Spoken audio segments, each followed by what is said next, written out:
Chapter 11. Also in the first year of Darius the Mede, even I, stood up to confirm and strengthen him. And now I will tell you the truth. Behold, 3 more kings will arise in Persia, and the 4th shall be far richer than them all. By his strength through his riches he shall stir up all against the realm of Greece. Then a mighty king shall arise, who shall rule with great dominion, and do according to his will. And when he has arisen, his kingdom shall be broken up and divided toward the 4 winds of heaven, but not among his posterity, nor according to his dominion with which he ruled. For his kingdom shall be uprooted, even for others besides these. Also the king of the south shall become strong, as well as one of his princes, and he shall gain power over him and have dominion. His dominion shall be a great dominion. And at the end of some years they shall join forces, for the daughter of the king of the south shall go to the king of the north to make an agreement. But she shall not retain the power of her authority, and neither he nor his authority shall stand. But she shall be given up, with those who brought her, and with him who begot her, and with him who strengthened her in those times. But from a branch of her roots one shall arise in his place, who shall come with an army, enter the fortress of the king of the north, and deal with them, and prevail. And he shall also carry their gods captive to Egypt, with their princes and their precious articles of silver and gold. And he shall continue more years than the king of the north. Also the king of the north shall come to the kingdom of the king of the south, but shall return to his own land. However, his sons shall stir up strife, and assemble a multitude of great forces.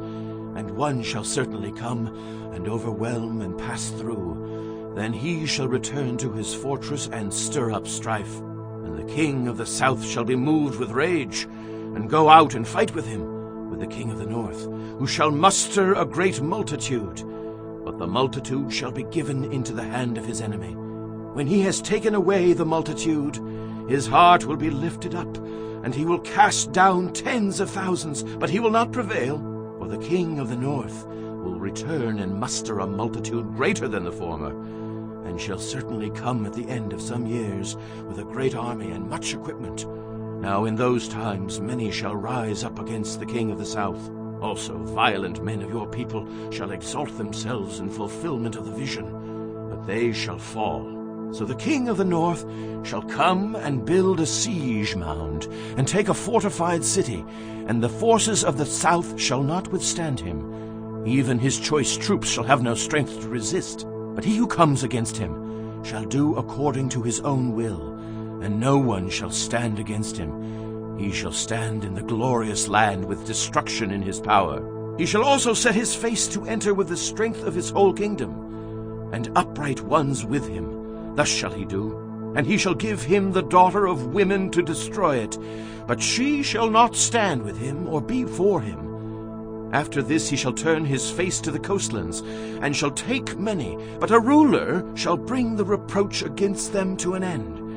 And with the reproach removed, he shall turn back on him. Then he shall turn his face toward the fortress of his own land, but he shall stumble and fall, and not be found. There shall arise in his place one who imposes taxes on the glorious kingdom, but within a few days he shall be destroyed, but not in anger or in battle. And in his place shall arise a vile person, to whom they will not give the honor of royalty, but he shall come in peaceably, and seize the kingdom by intrigue. With the force of a flood they shall be swept away from before him, and be broken, and also the prince of the covenant. And after the league is made with him, he shall act deceitfully, for he shall come up and become strong with a small number of people. He shall enter peaceably, even into the richest places of the province. And he shall do what his fathers have not done, nor his forefathers.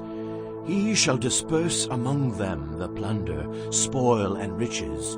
And he shall devise his plans against the strongholds, but only for a time. He shall stir up his power and his courage against the king of the south with a great army. And the king of the south shall be stirred up to battle with a very great and mighty army. But he shall not stand, for they shall devise plans against him. Yes, those who eat of the portion of his delicacies shall destroy him. His army shall be swept away, and many shall fall down, slain. Both these kings' hearts shall be bent on evil, and they shall speak lies at the same table. But it shall not prosper, for the end will still be at the appointed time. While returning to his land with great riches, his heart shall be moved against the holy covenant, so he shall do damage and return to his own land. At the appointed time he shall return and go toward the south, but it shall not be like the former or the latter, for ships from Cyprus shall come against him. Therefore he shall be grieved, and return in rage against the holy covenant, and do damage. So he shall return and show regard for those who forsake the holy covenant. And forces shall be mustered by him, and they shall defile the sanctuary fortress. Then they shall take away the daily sacrifices, and place there the abomination of desolation. Those who do wickedly against the covenant he shall corrupt with flattery. But the people who know their God shall be strong, and carry out great exploits. And those of the people who understand shall instruct many.